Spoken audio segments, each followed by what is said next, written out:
میں واقعات میں ایک دفعہ گیا، میں نے تقریر کی بدعت کے موضوع پر۔ تقریر بڑی مؤثر ہوئی، لوگوں پہ اثر انداز ہوئی، تو پھر انہوں نے مقابلے میں جلسہ کیا۔ تو جو عالم وہاں تشریف لائے انہوں نے کہا یہ بندیالوی کہتا ہے کہ میلاد کا جلوس صحابہ نے نہیں نکالا، نبی پاک کے زمانے میں نہیں تھا۔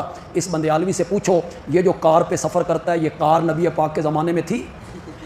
تو یہ کار بھی بدعت ہے، اینک کا پہننا بدعت ہے، موٹر سائیکل پہ چڑھنا بدعت ہے۔ پھر میں وہاں گیا، میں نے ان کی دلیل کا جواب دیا۔ میں نے کہا میں بھرے مجمع میں پورے عوام کے سامنے اعلان کرتا ہوں، میں کار پر نیکی سمجھ کے سوار نہیں ہوتا۔ کار پہ سواری کرنا میری مجبوری ہے، سرگودا سے پنڈی جانا ہے تو میری مجبوری ہے۔ میں اینک نیکی سمجھ کے نہیں پہنتا، اینک کا پہننا میری مجبوری ہے۔ میں پنکھے کے نیچے دین سمجھ کے نہیں بیٹھتا، دین سمجھ کے نہیں بیٹھتا، پنکھے کے نیچے بیٹھنا میری مجبوری ہے۔ اگر آپ کا میلاد کا جلوس بھی کار پنکھے کی طرح ہے تو ایک دن آپ بھی جلسہ عام میں کہیں لوگوں ہم میلاد کا جلوس دین سمجھ کے نہیں نکالتے، ہماری مجبوری ہے۔